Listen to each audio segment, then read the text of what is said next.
છોટાઉદેપુરના કવાંટ તાલુકાના તુરખેડા ગામે આજે અમે તમામ આદિવાસી સમાજના આગેવાનો હાજર રહ્યા છે।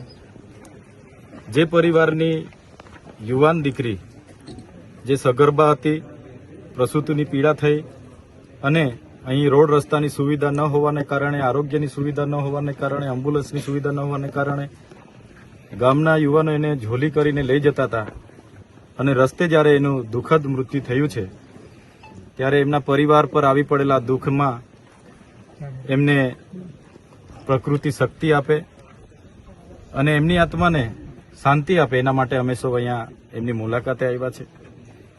આ ગામની નજીક વિશ્વની સૌથી ઊંચી પ્રતિમા સ્ટેચ્યુ ઓફ યુનિટી સામે દેખાય છે। આ ગામના ઘણા ઘરો નર્મદામાં વિસ્થાપિત પણ થયા છે।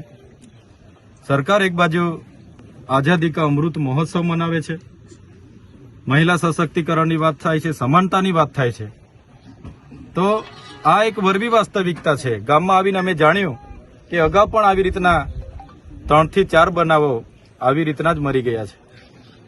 તો સરકારે જે તાઇફાઓ કરે છે એના કરતાં વધારે આ વિસ્તારના આરોગ્ય, આ વિસ્તારના શિક્ષણ, સિંચાઈ, પીવાના પાણી જેવી મૂળભૂત સુવિધા, રોડ રસ્તા તરફ ધ્યાન આપવું જોઈએ। અમે ઘણા દુઃખી છે, અમે પોતે આ ઘટનાથી શરમથી અમારું માથું નમી જાય છે, છતાં આ પરિવાર પર આવી પડેલા દુઃખમાં એની નાની દીકરી જે આ 5-6 દિવસની છે એની વેદનાનું તો અમે બધા કલ્પના નથી કરી શકતા, પણ પરિવારની અમે સાથે છે। સરકારને પણ અમે કહીશું, અહીંના ચૂંટાયેલા પ્રતિનિધિઓ જે શાસક પક્ષમાં છે એમને પણ અમે કહીશું કે સામાજિક રીતે આ પરિવાર સાથે બધાએ આવીને ઉભા રહેવું જોઈએ।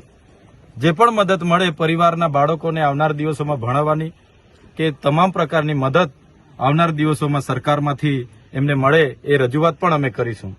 સાથે સાથે આ ગામમાં આંગણવાડી નથી, પ્રાથમિક શાળા નથી, આ ફળિયામાં આવવા માટેના કોઈ રોડ રસ્તા નથી ને આ મૂળ ગામ છે, ત્યારે એ તમામ પ્રકારની સુવિધાઓ આવનાર દિવસોમાં સરકાર અહીંયા કરી આપે એ અમારી માંગણી રહેશે। રોડ રસ્તાથી માંડીને તમામ સુવિધાઓ આ જ વર્ષે આ ગામમાં સરકાર આપે એ માંગણી રહેશે।